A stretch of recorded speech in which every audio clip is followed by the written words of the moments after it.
রব্বুল আলামিন তোমার কাছে ছাড়া হাত উত্তোলন করার জায়গা তো আমাদের নেই।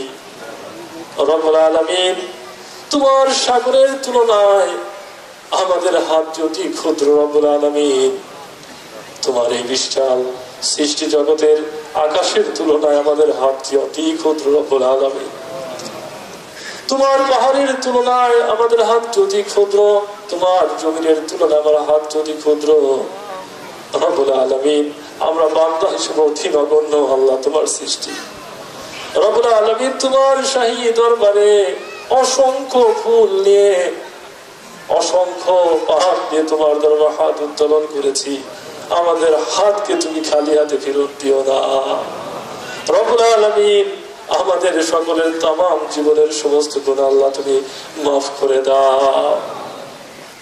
হায় আল্লাহ তাআলা, আমরা এখানে যারা হাত উত্তোলন করেছি, আমাদের অসংখ্য মায়ের সেই পরম শ্রদ্ধেয় আব্বা আম্মা হায় আল্লাহ এই দুনিয়ার থেকে চলে গেছে। রব্বুল আলামিন, আমরা যখন বাড়িতে আসি, আমাদের সেই পরম শ্রদ্ধেয় আব্বা আম্মাকে আমরা যারা দেখতে পাই না, আমাদের মানসিক কষ্টটা আল্লাহ তুমি ভালো জানো।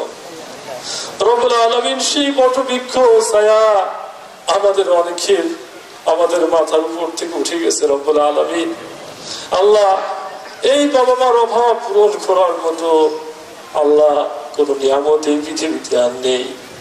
রব্বুল আলামিন, সেই নিয়ামতকে আমরা অনেকে হারিয়ে ফেলেছি। আল্লাহ আমাদের এই শ্রদ্ধেয় আব্বা আম্মা, তাদের পরম করম আল্লাহ প্রচুর কষ্ট অর্জিত অর্থ সম্পদ দিয়ে আয় আল্লাহ আমাদেরকে মানুষ করেছে।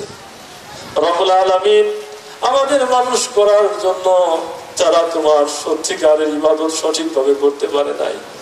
রব্বুল আলামিন, আমরা সন্তান হিসাবে দোয়া করছি, আয় আল্লাহ আমাদের সে আব্বা আম্মার কবরে যদি শাস্তি হয়ে থাকে, আয় আল্লাহ আমাদের দোয়ার উসিলা আল্লাহ তাদের কবরের আযাবকে তুমি মাফ করে দাও।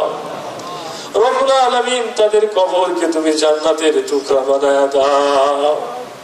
রব্বুল আলামিন, বিশেষ করে অনেক ভাই আমাদের কাছে দোয়া চেয়েছেন, তার মধ্যে আমাদের ফজলু ভাই। আয় আল্লাহ তাআলা, আমি সোশ্যাল মিডিয়াতে দেখেছি এবং আমি নিজে মানসিকভাবে অনেক কষ্ট পেয়েছি যে এই বয়সে একটি সন্তানকে হারানো, ইব্রাহিম আলাইহিস সালামের সন্তান কুরবানি দেওয়ার মতোই তেমন কোনো পার্থক্য নেই। আয় আল্লাহ তাআলা, এই সন্তানকে তিনি হৃদয়ের সমস্ত সংচিত ভালোবাসা দিয়ে সন্তানটিকে লালন পালন করেছিলেন। আল্লাহ সেই সন্তান আল্লাহর জিম্মায়, তোমার জিম্মায় চলে গেছে। রব্বুল আলামিন, তার কবরকে তুমি জান্নাতের টুকরা বানায় দাও। হায় আল্লাহ তাআলা, আমার অসংখ্য ভাইরা তাদের আত্মীয় স্বজনের জন্য দোয়া চেয়েছেন। রব্বুল আলামিন, তোমার কোন বান্দার মনে কি কষ্ট, কি বেদনা, কি আকুতি রব্বুল আলামিন তুমিই ভালো জানো। রব্বুল আলামিন, প্রত্যেক বান্দার মনের নেক নিয়তকে আল্লাহ তুমি পূরণ করে দাও। রব্বুল আলামিন, তোমার কাছে আরজ, আমাদের পাশেই আল্লাহ কবরস্থান। রব্বুল আলামিন, এই কবরস্থানে আল্লাহ তাআলা আমাদের আত্মীয় স্বজন থেকে শুরু করে আল্লাহ আমাদের অনেক কাছের মানুষজন এই কবরের মধ্যে শুয়ে আছে।